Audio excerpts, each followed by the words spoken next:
Sur Radio Classique et LCI, ce matin, je reçois Marine Le Pen, présidente du Front National. Bonjour Marine Le Pen. Bonjour. Je reçois la star des matinales, puisque un palmarès vous donne première 56 apparitions sur un an en matinale, juste devant votre vice-président Florian Philippot.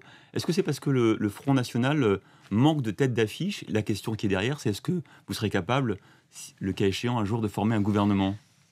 Écoutez, moi j'ai vu passer une étude qui dit que le Front National est une nouvelle fois dans le temps d'antenne politique particulièrement mal servi par rapport à l'UMP et au PS, au niveau duquel pourtant il devrait être. Le temps politique, c'est respecté parce qu'il y a des contraintes du CSA, c'est peut-être pas les bonnes, mais... C'est ça, mais ça fait 5% du temps d'antenne politique, c'est quand même très peu pour des millions et des millions de Français, et pour une parole qui incontestablement est différente de celle qui est portée par les autres. C'est peut-être d'ailleurs la raison pour laquelle nous suscitons autant d'intérêt, et que, bien somme toute, notre absence est contrebalancée par une écoute plus importante. Et le fait que votre temps de parole soit concentré sur quelques personnalités, dont vous, du coup, vous êtes la première femme politique, hommes et femmes confondus, écoutez, sur les matinales, ça veut dire que... Je ne m'en réjouis pas. Voilà, il y a énormément de gens de grande valeur au Front National. J'aimerais qu'ils soient invités. Je lance un appel à l'ensemble des médias. Peut-être les Français peuvent-ils faire pression, d'ailleurs, sur ces médias, pour que les médias ouvrent leurs portes aussi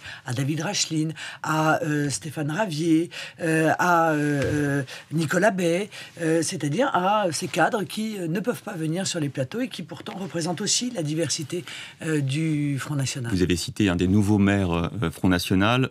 Joris Ebrard, lui, le tribunal administratif a invalidé son élection hier. Il a fait appel. Vous trouvez ça scandaleux ou normal, finalement, que sur l'écart de voix... Il n'a pas invalidé son élection, il a invalidé l'élection. Bon, on s'y attendait, il y avait 7 voix d'écart, et le tribunal dit, écoutez, il y a quelques signatures, là, on ne sait pas trop, donc... C'est apparemment pas les mêmes signatures sur les lignes d'émargement entre le premier et le second tour. Joris Ebrard n'a rien à voir avec ce problème-là, si vous voulez, c'est pas lui qui tenait les bureaux de vote, c'est pas lui qui a organisé l'élection, c'est l'ancien maire UMP. Bon, mais en général, quand il y a un aussi faible écart de voix, effectivement, on annule, il fait appel, et si c'est confirmé, il ira dans une nouvelle élection, et je suis absolument convaincu que lui et son équipe seront réélus mieux que la dernière fois.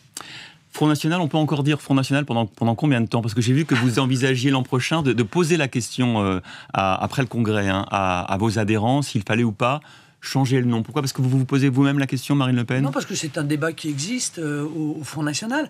Nous allons faire un grand questionnaire politique, d'organisation. Nous avons posé beaucoup de questions à nos adhérents en 2015.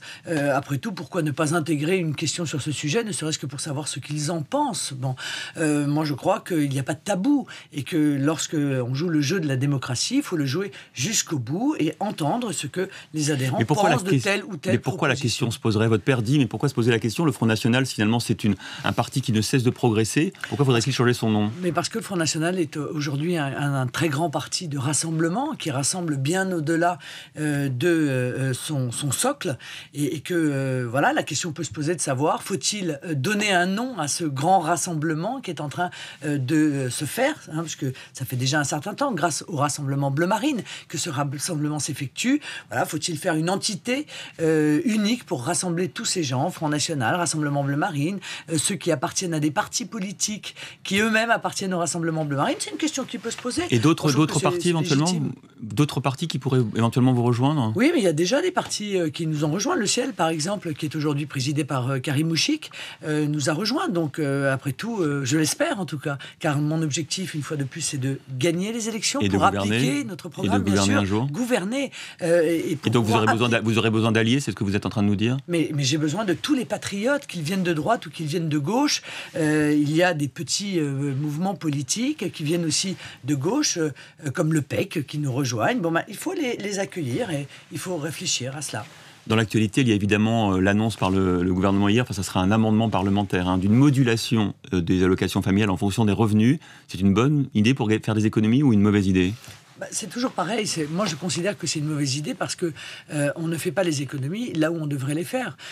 On va gagner ainsi 700 millions en 700, 800, tout à fait, en jetant par-dessus l'épaule l'universalité des allocations familiales, c'est-à-dire l'idée qu'il faut pouvoir accueillir chaque enfant et alléger la famille du poids que représente cet enfant par rapport à ceux qui n'en ont pas, parce que c'est un bénéfice pour l'ensemble de notre pays, cet investissement dans les enfants. Alors même que qu'on va gagner 700 millions ou 800 millions. Il se trouve que c'est le coût de l'aide médicale d'État qui est accordée exclusivement aux clandestins. Vous voyez, moi, je préférerais qu'on arrête de verser des allocations familiales aux étrangers, par exemple, si on parle de modulation, plutôt que de les baisser aux Français, quels qu'ils soient, même s'ils sont en situation d'avoir des revenus plus confortables que d'autres. Et pourtant, vous avez vu, il semblerait, c'est des études d'opinion, il faut être méfiant évidemment, mais qui semble indiquer que les Français finalement ne sont pas contre cette logique de redistribution, y compris sur les allocations familiales. Est-ce qu'il y a dans le pays une volonté de niveler, de prendre toujours aux plus aisés? Non, mais d'abord, certains Français ont pu penser qu'ils allaient, eux-mêmes modestes, profiter de ce qui serait, économisé sur les familles plus aisées. Ils s'apercevront qu'en réalité, pas du tout. Bon, certains ne deviendront pas plus aisés, mais en revanche, tout le monde deviendra moins aisé. Mais encore une fois, si on leur avait posé la question aux Français, et moi, j'en appelle aux instituts de sondage, poser la question. Est-ce qu'il vaut mieux ne pas verser d'allocations familiales aux étrangers ou est-ce qu'il vaut mieux moduler les allocations familiales pour les ménages les plus aisés? Je suis absolument convaincu que les Français diraient qu'il n'y a aucune raison, si vous voulez, de subventionner des naissances qui sont des naissances qui ne profiteront pas obligatoirement au pays puisque les étrangers peuvent repartir chez eux. En plus, c'est un élément très attractif. Les allocations familiales, ça fait partie de l'attractivité de notre pays à l'immigration, c'est-à-dire que clairement, ça fait partie des raisons pour lesquelles un certain nombre de familles viennent en France parce que donc vous réussir à toucher quand on a 3, 4, 5, 6 enfants, des sommes qui à un moment donné sont très importantes, évidemment, ça attire l'immigration. Or moi je suis pour couper les pompes aspirantes, donc je suis pour couper aussi ce type d'aide. Donc elle serait réservée aux Français, oui, d'accord, oui, aux oui. nationaux. C'est une politique nataliste française pour les Français. Voilà quelle est mon opinion. Alors l'autre dossier économique dont on va beaucoup parler les prochaines semaines, c'est le budget de la France, puisqu'il a été effectivement envoyé à Bruxelles le 15 octobre. On attend 30 octobre, au maximum 30 novembre, le jugement de Bruxelles. Je sais que ça vous fait sourire parce que effectivement, ça me fait pas sourire. J'en souris parce que je devrais en pleurer, quoi. Je trouve que c'est une véritable honte. Notre pays est un grand pays et il devrait être un grand pays souverain et nous nous humilions à aller porter notre budget. Merci l'UMP, merci le PS, merci l'UDI qui ont voté tout cela et qui ont fait que aujourd'hui nous risquons des condamnations très lourdes, des milliards d'euros. Jusqu'à 4 milliards, des milliards d'euros de sanctions, alors même que vous voyez que les 700 millions qui vont être gagnés sur les familles aisées sont dérisoires. Mais est-ce que ça ne nous oblige pas à être un peu plus vertueux qu'on ne le serait sinon? Est-ce que justement, vous disiez, les gouvernements qui sont succédés, l'UMP et le PS, n'ont pas une mauvaise gestion budgétaire et quelque part, heureusement qu'il y a ce garde-fou européen. Mais ce garde-fou européen... Pour les déficits. Mais la politique européenne... Les Français se disent aussi qu'on ne peut pas éternellement dépenser plus que ce qu'on gagne. La politique européenne qui est appliquée aux Français, qui est une politique d'austérité, nous tue. Bon sang, ça se voit. Je veux dire, plus on a fait de l'austérité, plus il y a de chômage, plus il y a de déficit, plus il y a de dette, plus il y a de souffrance. C'est le cas en Grèce, c'est le cas en Espagne. Tiens, la Grèce, on n'en parle plus. Oh, les craintes renaissent. Ça décroche, la Grèce, avec des taux d'intérêt qui sont repassés à 10%. Évident, en revanche, en Espagne, ça va mieux. Mais aujourd'hui, et puis demain, ça replongera. Pour une raison simple, cette politique d'austérité est une politique qui est en même temps brutale, injuste, stupide. À court terme, vous augmenteriez les déficits, au moins pour relancer la machine. Mais il y a des économies à faire. 20 milliards de fraude, c'est là qu'il faut aller chercher. L'immigration, entre 35 et 80 milliards d'euros par an. L'Union européenne qui nous coûte 7 milliards nets par an. 7 milliards nets par an. La décentralisation qui a été faite en dépit du bon sens. Il y a des tas d'économies à faire plutôt que de taper encore une fois sur les Français. Alors, moi, je suis scandalisé de cette humiliation pour la France qui consiste à aller déposer notre budget. Et c'est la raison pour laquelle je demanderai aux Français par référendum si oui ou non ils veulent sortir de cette Union européenne au cas où nous ne retrouvions pas notre espace de liberté. Alors, une question de société maintenant. Est-ce qu'il faut plutôt écouter le pape ou est-ce qu'il faut écouter Marine Le Pen? Je m'explique. Sur la GPA, vous avez réagi à l'arrêt de la Cour européenne des droits de l'homme, ce qui demandait à ce que les enfants nés de GPA aient une identité. D'ailleurs, c'était une GPA dans un couple hétérosexuel, en l'occurrence. Vous avez dit la France devrait couper le cordon avec la Convention européenne des droits de l'homme, car elles imposent des visions que le peuple rejette. Le pape, il y a 2 jours, à travers, vous le savez, le synode sur la famille, explique que l'Église prête une attention spéciale aux enfants qui vivent avec les couples du même sexe, et ainsi sur le fait que les exigences et les droits des petits doivent toujours être au premier rang. Alors, le pape ou Marine Le Pen? Vous y voyez une contradiction. Mais oui, parce que vous dites que le fait que la Cour européenne oblige... Non, mais vous y voyez une contradiction, moi je n'y vois absolument Alors, expliquez-nous. Aucune contradiction.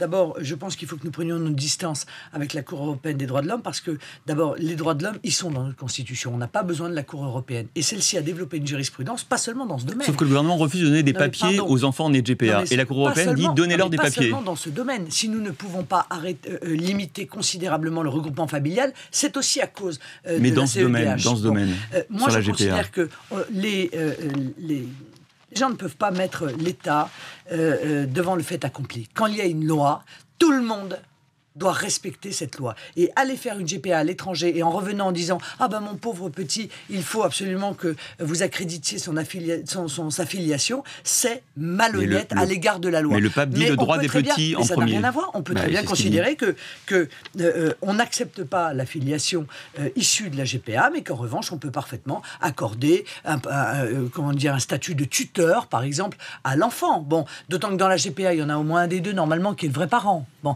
donc... Voilà, je pense qu'on ne peut pas accepter qu'un État soit mis devant le fait accompli d'une violation manifeste de la loi. Maintenant, que le pape dise que les enfants ne sont pas responsables du comportement de leurs parents, on peut tout à fait l'entendre, et il est dans son rôle, mais il est le chef de l'Église, il n'est pas le chef de l'État. Dernière question pratique, on va se quitter dans quelques secondes, vous allez repartir, vous n'allez pas pouvoir prendre le volant, vous n'avez toujours pas retrouvé votre permis de conduire. Je crois que dans le jugement qui est en cours, vous dites que ce n'est pas vous qui avez perdu vos points, mais votre chauffeur, c'est exact? Oui, c'était exact, mais en l'occurrence, ça fait 2 ans que je ne peux plus conduire. Vous voyez, je suis comme des millions de Français, je subis cette mesure injuste. Elle est d'autant plus injuste pour moi, c'est que c'est pas moi qui conduisais. Mais bon, ça n'est pas très grave, vous voyez, comme quoi ça, je me sens beaucoup d'amis en ce moment. Merci Marine Le Pen d'avoir été avec nous sur Radio Classique et LCI ce matin.